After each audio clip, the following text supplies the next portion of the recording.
Hello everyone. Once again welcome to Pro Trading Solution. In today's class we will learn about technical analysis. Today is the first class, so we'll start from the basics, okay? So in today's class we'll be discussing like what is technical analysis, who actually introduced this technical analysis, what are the guidelines of technical analysis, and few golden rules about technical analysis, okay? So let's start with our first point, that is what is the technical analysis. So, as far as the equity analysis or equity research is concerned, there are basically two types of equity analysis. The first one is called fundamental analysis and second one is called the technical analysis. इसको हम लोग otherwise the fundamental research and technical research भी बोल सकते हैं. Okay. So let's find out what is the difference between fundamental analysis and technical analysis. Generally, we set a perspective before we invest in a stock. Okay, so the perspectives could be for a long term or for a short term. If we choose for a long term, so we need to do a fundamental research for that stock especially. Okay, so what is the fundamental research? Actually, fundamental research is something to find out the reason why the stock price should move up. Okay, so let's consider कि हम लोग क्या कर रहे हैं अभी, we are trying और we are interested to invest in a stock for a long term. तो अभी क्या करेंगे कि ये stock price should move up ना, that then only we should invest in that stock. So ये अप और ये बढ़ेगा क्यों, वो फाइंड आउट करना, दैट रीज़न को सर्च करना इज़ द फंडामेंटल एनालिसिस. ठीक है. So what could be the reason? Actually that stock price is connected to the company, right?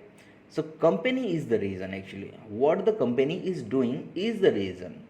So उसको find out करने को हम लोग fundamental analysis कहते हैं.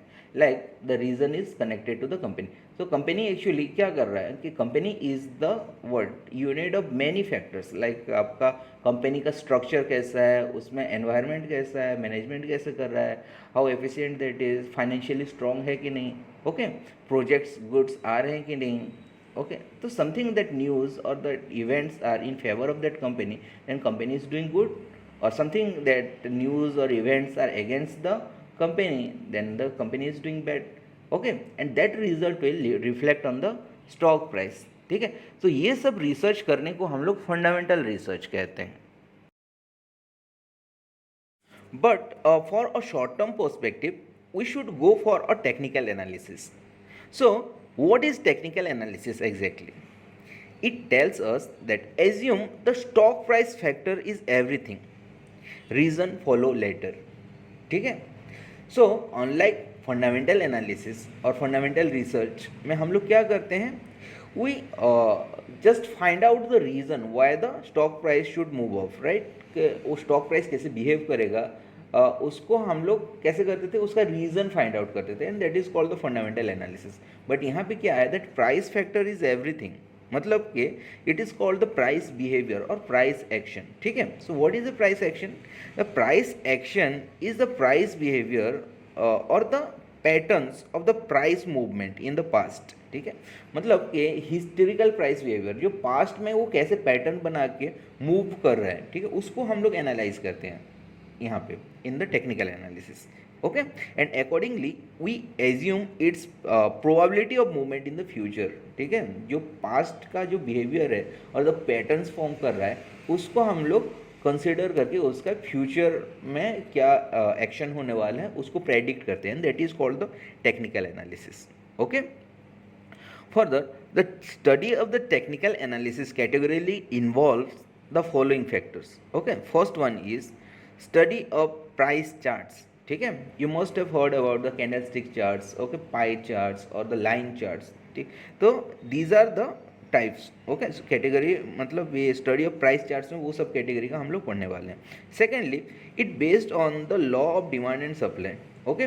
These are the price action का वो फंडामेंटल्स है कि डिमांड एंड सप्लाई जो एक साइक्लिक नेचर होता है उसको स्टडी करना इज़ द टेक्निकल एनालिसिस, और इसके ग्राउंड्स में हम लोग स्टडी करते हैं. ओके.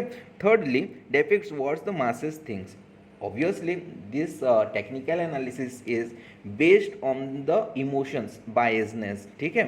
so उसको consider करना यहाँ पे बहुत ज़रूरी है कि what the masses thinks, ठीक है, whether they are thinking about the increasing demands or thinking about increasing supply, everything, and that's how the price are manipulated, ठीक है. so these are the grounds of the technical analysis.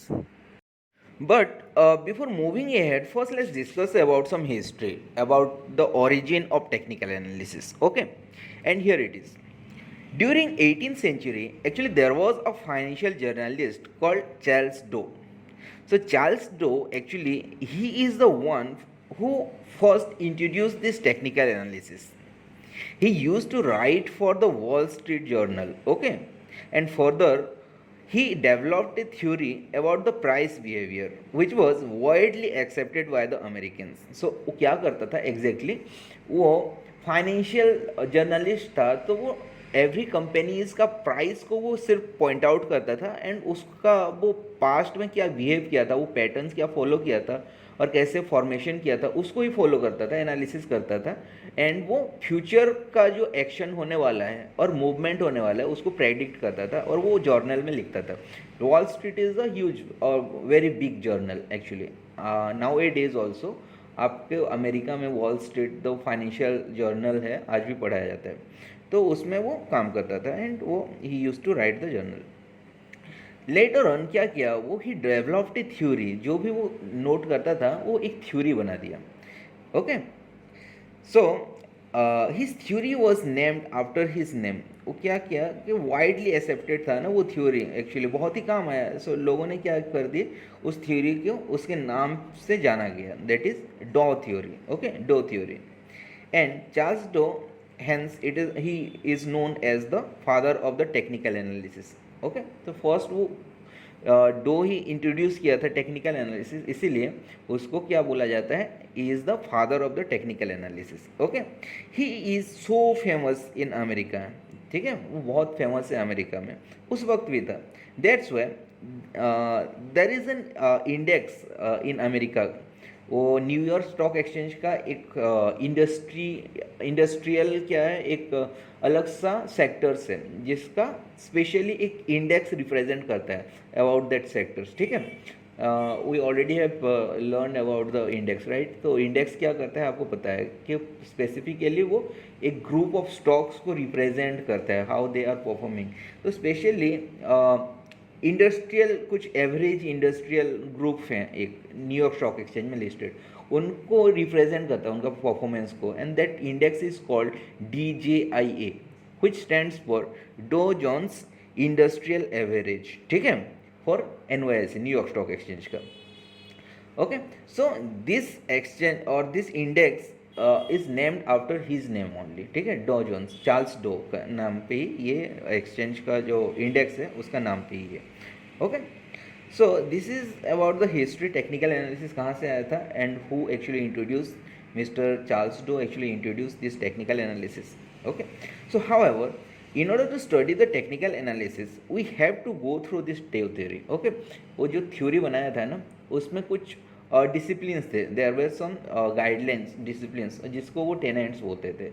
तो we need to go through in order to learn the technical analysis because that is the grounds, वो fundamental है.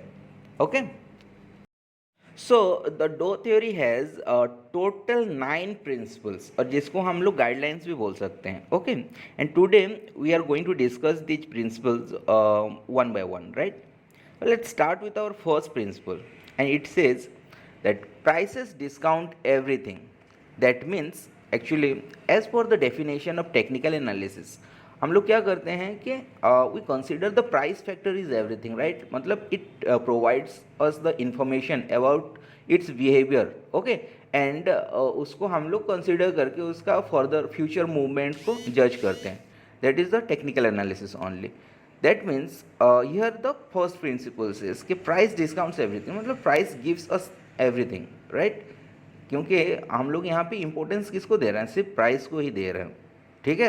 बाकी सारे factors like आपका company analysis, political economical factor, psychological factor, ये सारा secondary है इसके लिए. फर्स्ट प्रायोरिटी क्या है? The price factor only. Okay, that's what it says कि प्राइस डिस्काउंट्स एवरीथिंग. ठीक है. The second principle says there are three broad market trends and these are primary trend, secondary trends and minor trends. Okay, so let's discuss one by one. What is primary trend? It is the largest trend actually, okay, which lasts for more than 1 year. For an example, जैसे कि हम लोग price action chart निकालते हैं. ठीक है, तो price action chart में let's consider for a time period which is more than 1 year. For से कि 2 years और 3 years का एक टाइम पीरियड लेके मैं देखता हूँ, तो उसमें जो प्राइस बिहेवियर दिखाई देगा that is called the primary trend. ठीक है, trend is nothing but the fashion of move of this price. ठीक है, जैसे कि कोई भी प्राइस पर्टिकुलरली कोई स्टॉक्स हो, इंडेक्स हो, वो कैसे फैशन में मूव किया है, weather it is of side movement है और डाउन साइड मूवमेंट है और साइडवेज मूवमेंट है, उसको हम लोग basically that fashion of movement is called trend. ठीक है, so overall you got to know right कि जितना भी टाइम फ्रेम है which are larger than 1 year है और उसको कंसिडर करके हम लोग एनालिसिस करते हैं तो उसको प्राइमरी ट्रेंड बोला जाता है.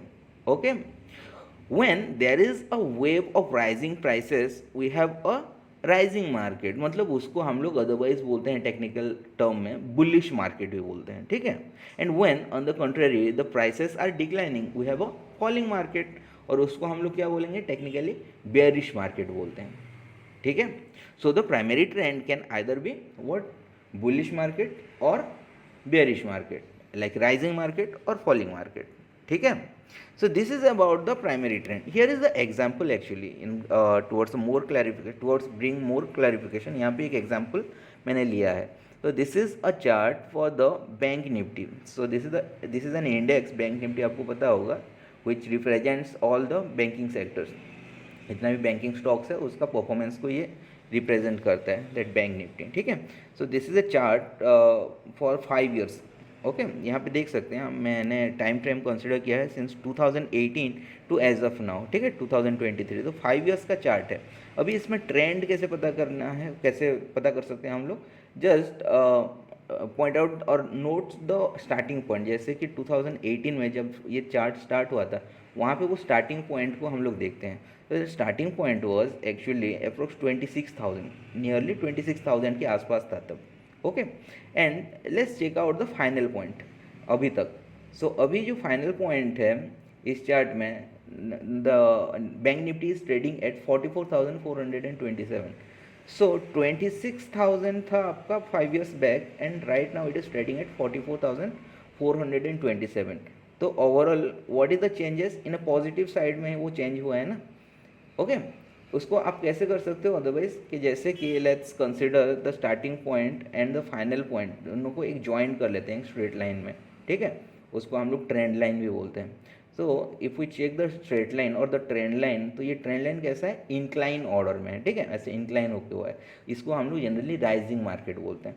ओके, एंड मैथमेटिकली आप देखो कि 26,000 था, अभी 44,000 हो गया है. ठीक है, तो 44,000 इज एट हायर साइड और बढ़ा है ना. 44,000 is the is more than 26,000. so this is called the rising market. ठीक है, इनफैक्ट आप अगर कंपेयर भी कर सकते हो तो व्हाट परसेंट आपका पोर्टफोलियो और this index as raised up as of now. So यहाँ पे 26,000 था, अभी 44,000 है, तो अप्रोक्स आपका 80 to 90% तो बढ़ गया है ना. सो उसको एवरेज करोगे पर ईयर कितना ग्रोथ है, तो आप लोग निकाल सकते हो कि 90% डिवाइडेड बाय 5, तो उसका वो होता है अप्रोक्स 18%. तो 16 to 18% का आपका ग्रोथ दिखा रहा है यहाँ पे पर ईयर का, which is far more better then in any sectors. Okay, banking sectors में कितना ग्रोथ होगा, बट स्टॉक मार्केट में कितना ग्रोथ दे रहा है. ठीक है, सो this is the overall analysis which is called the primary trend. ठीक है, फर्दर अगर बीच में अगर देखोगे तो ये बहुत सारा अप्स एंड डाउन होके गया है फर्दर. ठीक है, and these are actually the fragmentation के बीच में कभी अप्स डाउन्स होते हैं. ये सब क्या है? हिकअप्स है. सो उसको हम लोग नेग्लेक्ट करके just starting points and final points को कंसिडर करते हैं, ओवरऑल एक ग्रोथ को जज करके कैलकुलेट करते हैं कि एक साल में क्या परफॉर्म हुआ होगा हम लोगों का फंड्स का. ठीक है, सो मोटा मोटा you got to know about what is primary trend, right. One second let me repeat कि जैसे कि हम लोग more than 1 year time frame को कंसिडर करते हैं एंड एनालिसिस करते हैं that starting point and final points को, and if we check that कि इट इज़ राइजिंग वेदर और इट इज़ डिक्लाइनिंग और इट इज़ साइडवेज, ठीक है, सो दैट कि this is called the primary trend. हम लोगों का जो इन्वेस्टेड अमाउंट्स और पोर्टफोलियो है उसको हम लोग जज कर सकते हैं एट व्हाट परसेंटेज, ठीक है। Then the next trend is the secondary trend. Okay, so let's find out what is secondary trend.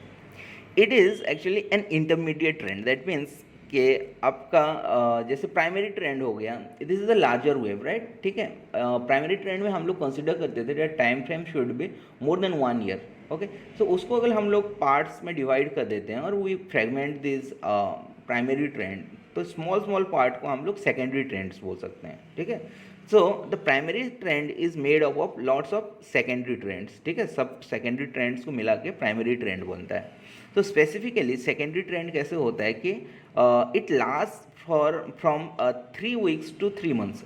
सो अगर हम लोग टाइम फ्रेम लेते हैं कि 3 वीक्स मतलब अप्रॉक्सीमेटली 1 मंथ टू 3 मंथ्स के टाइम पीरियड में, and we just analyse the fashion of movement of that price, तो उसको हम लोग सेकेंडरी ट्रेंड ही बोलते हैं, ठीक है।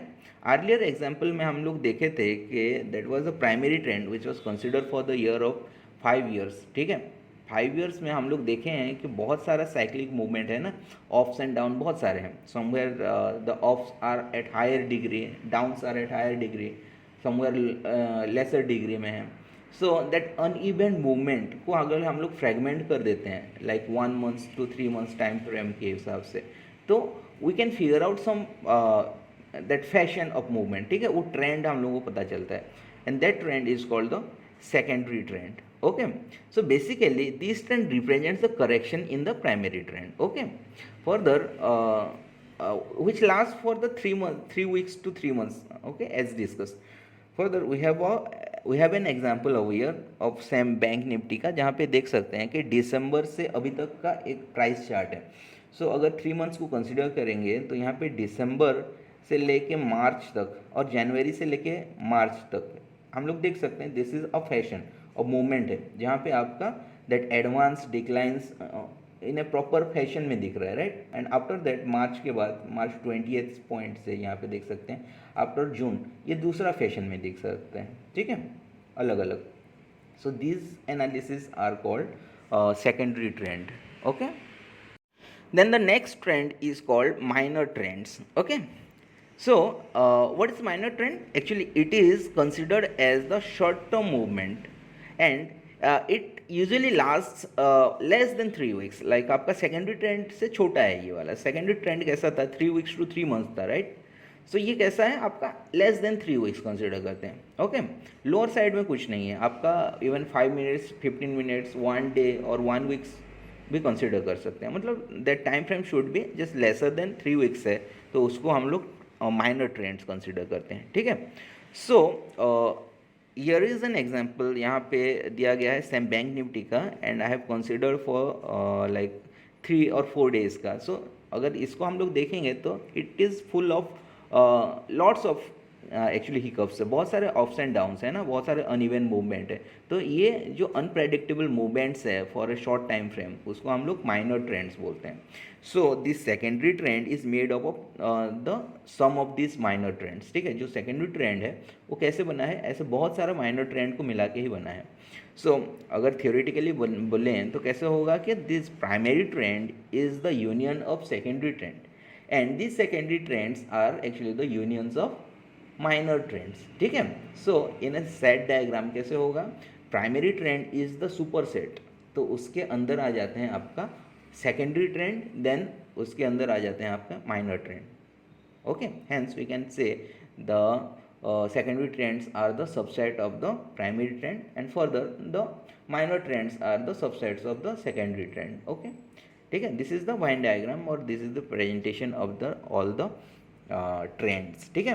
Further we have the example of the tides, जैसे कि हम लोग प्राइमरी ट्रेंड को एक टाइड बोल सकते हैं कि समंदर में एक बड़ा सा टाइड आता है ना, बड़ा वाला tide. So how the tides are made up of, actually the tides are made up of various waves, छोटा छोटा वेव्स को मिला के एक बड़ा सा टाइड बनता है, ठीक है। तो वो वेव्स को हम लोग क्या बोलेंगे, सेकेंडरी ट्रेंड बोलेंगे। Further these waves are made up of ripples, बहुत सारे छोटे छोटे रिपल्स में मिल के एक वेव बनता है, तो these ripples are called minor trends. Okay, and this is about all the broad market trends, primary, secondary and minor trends. Okay, then the next principle of Dow theory states that major trends have three phases. Okay, so what is major trends? Over here, the primary trends are known as the major trends. Okay, and as we know, these primary trends are made up of lots of secondary trends. सारे secondary trends को मिला के primary trend बनता है, ठीक है। तो secondary trends are just the fragments और छोटा सा पार्ट है of the primary trend.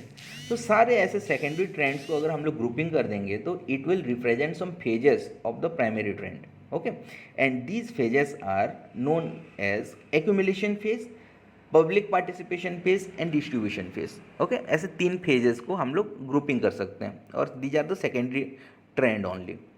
So let's figure out or let's find out what are these phases with the help of demand and supply cycle.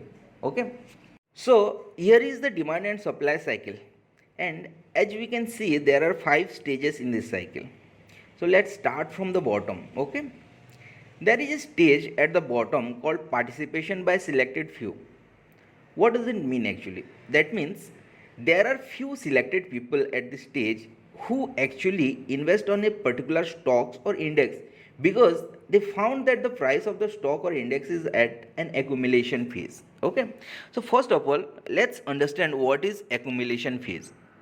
So the accumulation phase is a phase where the price has just settled maybe after a series of downward move. Okay, that means आपका जो price था वो may be earlier एक bearish momentum में था and यहाँ पे just slow down हो गया and that stage is called accumulation stage और एक्यूमुलेशन फेज बोल सकते हैं हम लोग, ठीक है। Otherwise this zone is actually known as the support zone. हम लोग पहले भी पढ़ चुके हैं सपोर्ट एंड रेजिस्टेंस के बारे में। So what is a support zone? Actually this is a zone or this is a level where the price face difficulties to move below, ठीक है। On the contrary क्या होता है कि वो bounce back करने की कोशिश करता है and these are the people who actually found this opportunity or these are the researcher. First of all they found the notice this behavior of the price action. फिर क्या करते हैं वो लोग, धीरे धीरे इन्वेस्ट करना स्टार्ट करते हैं। When they try to invest these people, सो क्या होता है आपका बाइंग एक्टिविटी स्टार्ट हो जाता है और डिमांड स्टार्ट टू इंक्रीज, ठीक है। May be in a small quantum but demand तो स्टार्ट हो रहा है ना। सो इनको फॉलो करते हैं बाकी rest of the people in the market, they follow this activity और this price action and they found कि ये तो एक सपोर्ट लेवल में पहुंच गया है ऑन ए पर्टिकुलर स्टॉक हो गया या तो इंडेक्स हो गया एंड और कुछ पीपल उसमें क्या करते हैं इन्वेस्ट करने की स्टार्ट करते हैं, ठीक है। तो वो क्वांटम ऑफ दैट डिमांड्स धीरे धीरे इंक्रीज होने लगता है, ठीक है, एंड ग्रेजुअली मास पार्टिसिपेशन उसमें डाइव इन कर लेते हैं and they invest in that stock. So उसको फिर फुल फ्लेज फोर्स में वो क्या करता है वो इंक्रीज होने लगता है, ठीक है। सो बुलिश मोमेंटम बोलते हैं। So and this phase is generally called the mass participation और टेक्निकली हम उसको ना लॉन्ग बिल्डअप भी कहते हैं, ठीक है। So those who don't know about the long buildup, it is the phase actually where the price is in action towards the bullish momentum, ठीक है।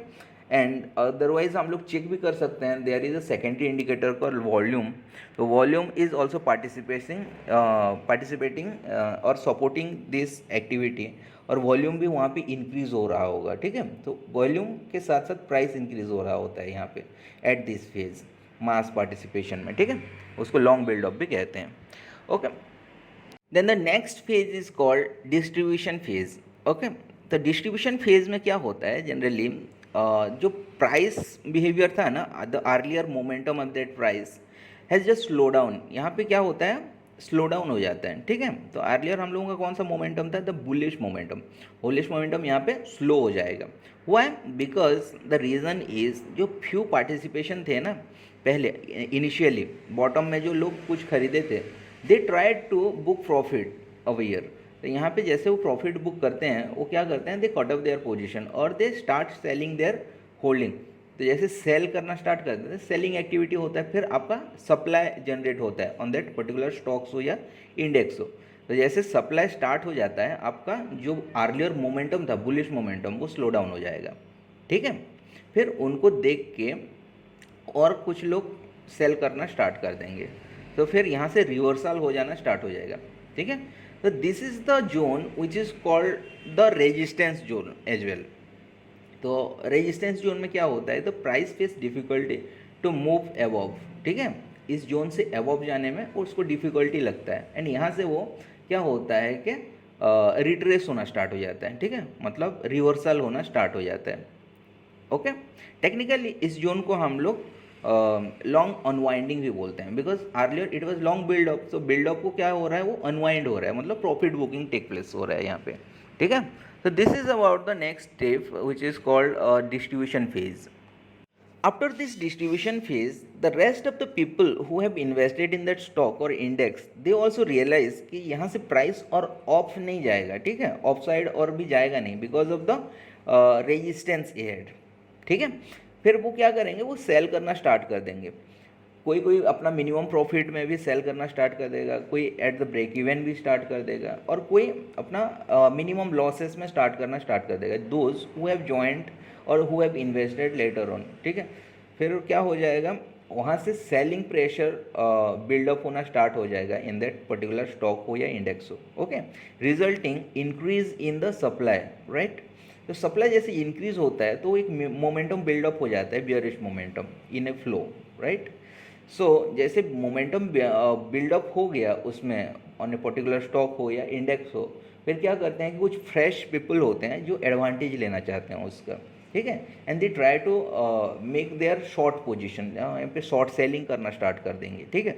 तो वो क्या करता है, और भी ऐड करता है दैट मोमेंटम का फ्लो को, right. So this stage is basically called panic selling by masses because that flow brings panic. तो जहाँ पे द अर्लियर स्टेज में जो इन्वेस्ट किए हैं ना, वो लोग क्या करेंगे, अपना लॉसेस में भी यहाँ पे बेच देंगे बिकॉज ऑफ द पैनिक। तो this is the panic selling by masses stage, ठीक है। टेक्निकली इसको हम लोग शॉर्ट बिल्डअप स्टेज बोलते हैं। So those who don't know about the short buildup, it is a stage where क्या होता है कि आपका price is in falling mode और in decreasing mode, price fall कर रहा होगा, बियरिश मोमेंटम होगा, ठीक है। एंड यहाँ पे हम लोग वॉल्यूम डेटा को भी देखेंगे तो वॉल्यूम इज ऑल्सो इंक्रीजिंग, मतलब वो प्राइस को सपोर्ट कर रहा होगा in the towards the momentum, direction of the momentum. जैसे फॉलिंग मोमेंटम में वॉल्यूम को क्या हो रहा है, इंक्रीज हो रहा है, price is decreasing. So this is called the short selling, okay, short selling position और the short buildup position. So after this stage, it again reaches to the bottom, which is known as accumulation phase. ठीक है. So initially as discussed, accumulation phase क्या होता है कि this is the phase where the price gets settled. ठीक है, after a series of downward move. तो यहाँ पे जैसे जस्ट रिसेंटली जो डिस्कस किया हम लोग, this was the phase of panic selling by masses, ठीक है. तो यहाँ पे क्या था कि वो मोमेंटम में था, बियरिश मोमेंटम में, मतलब that price was in falling mode और बेयरिश मोड, ठीक है. सो आफ्टर दैट मोड ये क्या होता है कि एक लेवल में, बॉटम लेवल में पहुंच जाता है, जिसको हम लोग सपोर्ट जोन भी बोलते हैं. And at that level it faces difficulties to move below, और गिरने में वो डिफिकल्टी फेस करता है, hence it slow down here, right. Accumulation phase कहते हैं. अभी रीज़न डिस्कस करते हैं व्हाई दिस एक्यूमुलेशन फेज में ये प्राइस स्लो डाउन हो जाता है. बिकॉज अर्लियर मैंने बताया था पैनिक सेलिंग में कुछ लोग होते हैं जो फ्रेशली शॉर्ट सेलिंग पोजीशन उसमें ऐड करते हैं, राइट. तो शॉर्ट सेलिंग क्या होता है, फॉर द शॉर्ट टर्म होता है, राइट. तो शॉर्ट टर्म में कैसे करते हैं, in order to settle their position they need to buy back that position, because short selling is something जो आपके पास नहीं है एंड आपने सेल कर दिया है, तो उसको आपको सेटल करने के लिए बाय बैक करना पड़ता है, राइट. अदरवाइज वो ऑक्शन वगैरह प्रोसेस में चला जाता है, पेनल्टी देना पड़ता है. सो यहाँ पे क्या होता है कि they start to buy back in order to settle their position. तो बाय बैक जैसे करते हैं तो फिर से आपका बाइंग एक्टिविटी हो जाता है एंड डिमांड जनरेट होना स्टार्ट हो जाता है. तो जैसे डिमांड जनरेट होना स्टार्ट हो जाएगा, आपका अर्लियर जो बियरिश मोमेंटम था वो स्लो डाउन हो जाएगा, वहाँ पे ब्रेक लगना स्टार्ट हो जाएगा, ठीक है. Hence this is called the accumulation phase, जहाँ पे आपका स्लो डाउन हो जाता है that earlier momentum, okay. And this is also known as the support zone, okay. And technically इसको हम लोग शॉर्ट कवरिंग फेज भी बोलते हैं. And again the cycle starts from here. यहाँ पे क्या होगा, फिर से दैट पार्टिसिपेशन बाय फ्यू आ जाएंगे यहाँ पे, कुछ स्पेशल लोग, उन लोगों को पता चल जाएगा this is the opportunity to buy back, यहाँ से फिर से इन्वेस्ट करना स्टार्ट कर देंगे freshly, and the cycle goes on, ठीक है।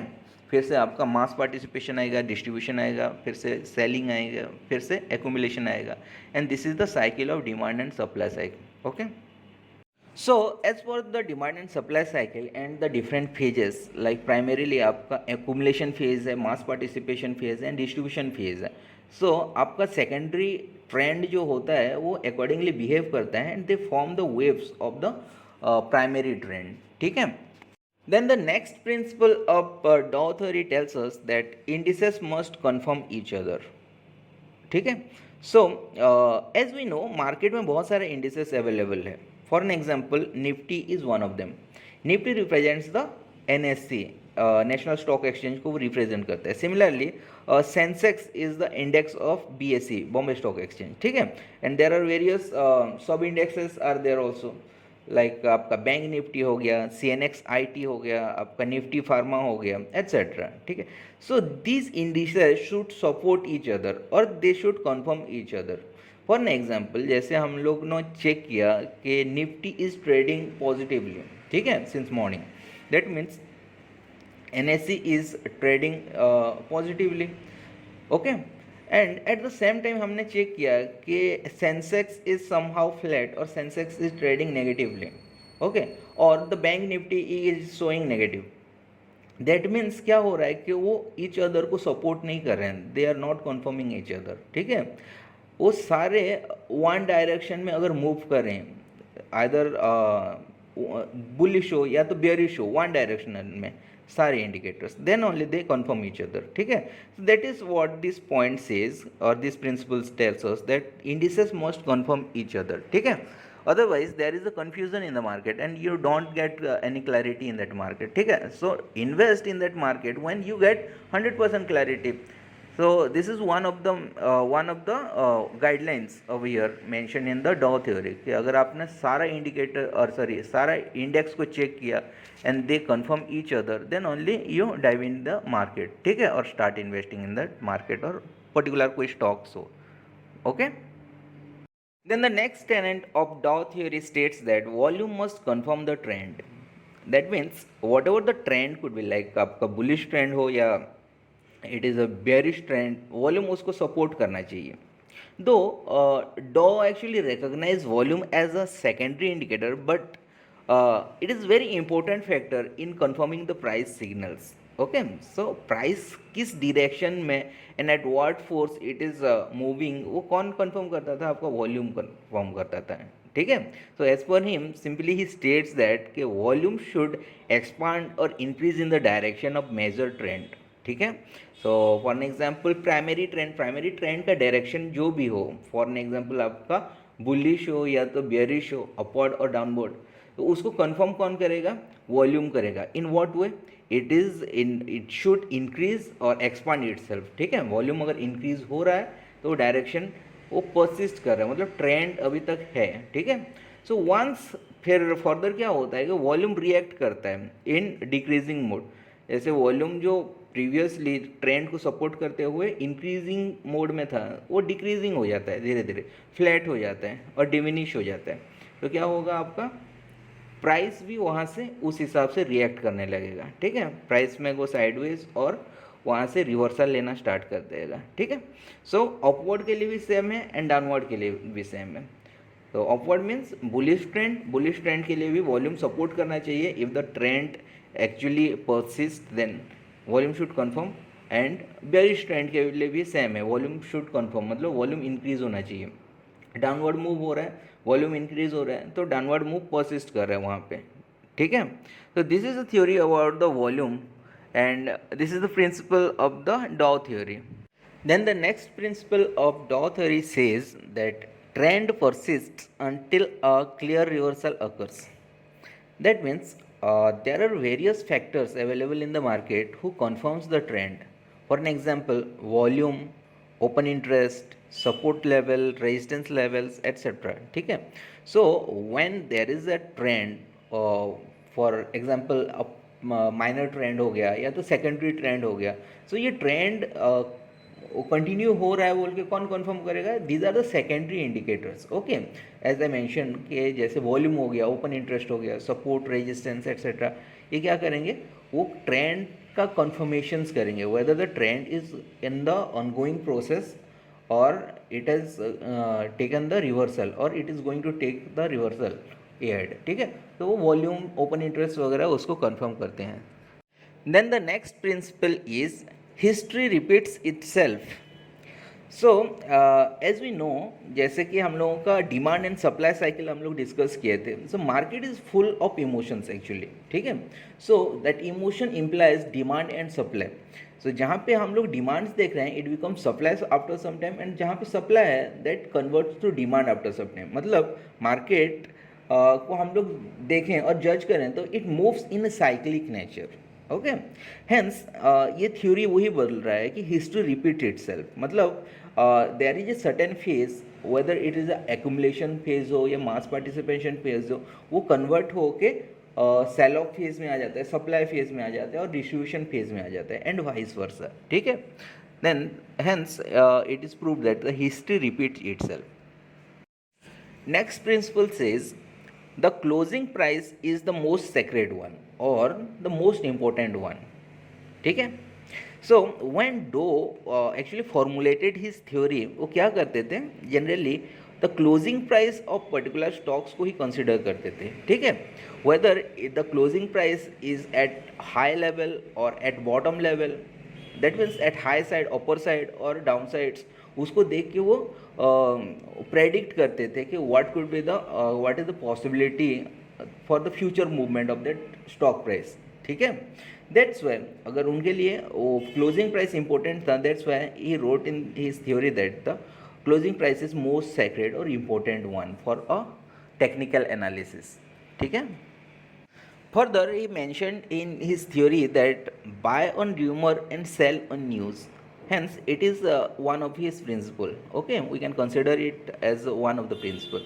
So buy on rumor means कि न्यूज़ से पहले एक्चुअली र्यूमर आ जाता है वेदर पर्टिकुलर कंपनी क्या करने वाला है. ठीक है, वेदर इट इज़ उसका एक जॉइंट वेंचर आने वाला है और उसका कुछ रिपोर्ट, फाइनेंशियल रिपोर्ट कुछ आने वाला है.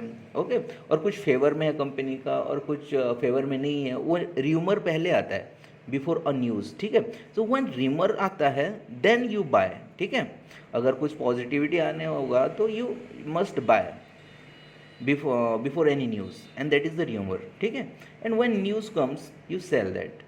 मतलब इट मीन्स कि आप एक्ट बिफोर एवरीवन. ये थ्योरी वही बता रहा है. ठीक है, कोई भी अपकमिंग मूवमेंट आने से पहले आपको रिएक्ट करना है वहाँ पे. That the theory says. Then next thing is these are actually the total 9 principle of the Doe theory. Further, there are 3 golden rules. Actually these golden rules are outside of the Doe theory. ठीक है, so Doe theory में नहीं आता, ये include नहीं होता, but there are in general there is a golden rules. So that first golden rule says that buy the strength and sell the weakness. That means कोई particular stocks है उसमें आपको पोटेंशियल दिख रहा है. ओके, तो उसको आपको बाय करना चाहिए, as simple as that. And कोई वो पर्टिकुलर स्टॉक्स हो या there are any other stocks जिसमें आपको वीकनेस दिख रहा है तो उसको सेल करना चाहिए. बिकॉज जिसमें आपको स्ट्रेंथ दिखता है वो स्टॉक्स आपका ऊपर जाता है, मतलब there is chances the stocks में गो अप. ठीक है, वो इंक्रीज़ होने का चांसेस है. और जहाँ पे वीकनेस है वो सर्टेनली वो डाउन जाता है और डिक्रीज़ हो जाता है वो स्टॉक प्राइस. तो जिसमें पोटेंशियल है उसको बाय करना है, जिसमें वीकनेस है उसको सेल करना है. अगर उल्टा करना है फिर आपका लॉसेस हो जाएगा. Suppose I bought a weakness, मतलब कोई स्टॉक्स में वीकनेस है उसको मैंने खरीद लिया है, तो वो क्या होगा, डिक्रीज़ हो जाएगा. देयर आर चांसेस कि वो डाउन साइड चला जाए, फिर मेरा लॉस हो जाएगा. सो मेक श्योर कि buy the strength and sell the weakness. Next golden rule is be flexible with the patterns, verify and quantify. ठीक है, मतलब क्या है कि you need to be verify the patterns, क्या पैटर्न में वो चल रहा है. मतलब pattern suggest that the support and resistance, whether the support and resistance में इक्वली वो मेंटेन करके चल रहा है, वेदर द सपोर्ट में क्या हो रहा है वो डाउन साइड में प्रॉब्लम मतलब डिफिकल्टी फेस कर रहा है एंड रेजिस्टेंस में ऑफ साइड जाने में डिफिकल्टी फेस कर रहा है, दैट इज पैटर्न्स ना. Okay, so entry eight the support, exit at the resistance, ये क्या होता है आपका विथ द प्रॉपर वेरिफिकेशंस होते हैं. ठीक है, suppose you entered at the support level and forgot to exit at the resistance level, because आपको लग रहा है कि वहाँ से ब्रेकआउट आएगा और वो और ऊपर चला जाएगा, बट वहाँ से रिवर्सल हो गया. तो so that's why you need to verify. ठीक है, be flexible with the patterns. अगर आपको लग रहा है वहाँ से रिवर्सल आ रहा है तो बी फ्लेक्सिबल, वहाँ से आपको एग्जिट लेना है. ठीक है, this is little bit more tricky और more in depth about the technical analysis. Further हम लोग दैट इंडिकेटर ऑसिलेटर्स वगैरह देखेंगे तो प्रॉपर इंडिकेशंस के बारे में हम लोग पढ़ेंगे. ठीक है, similarly you need to be flexible with patterns, जिसको आपको वेरीफाई करने के साथ क्वांटिफाई होना पड़ेगा कि कितना अमाउंट्स में आपको एग्जिट करना है, at what percent you need to be exit at the certain points. So this is the second rule says. Third rule is the look for the prior trends. जैसे there is a the principle in Dow theory which says that the closing price is the most sacred one. तो that closing price जो देख रहे हैं ना, which is just the union or that dotted formations of the prior trend. वो prior trend को हम लोगों को देखना है, whether it was the bullish trend और बियरिश ट्रेंड और द साइडवेज ट्रेंड. उस हिसाब से हम लोगों को जजमेंट लेना है कि फर्दर हम लोगों को क्या करना है. ठीक है, तो this is the 3 golden rules apart from the Dow theory. ठीक है, this is actually outside the Dow theory and in general this is actually the core और base of the technical analysis which we need to follow. ठीक है, so that's it about the Dow theory and this is the first class. Further we will study more about the technical analysis. So that's it for today and see you in the next class. Till then stay safe and safe trading. Thank you.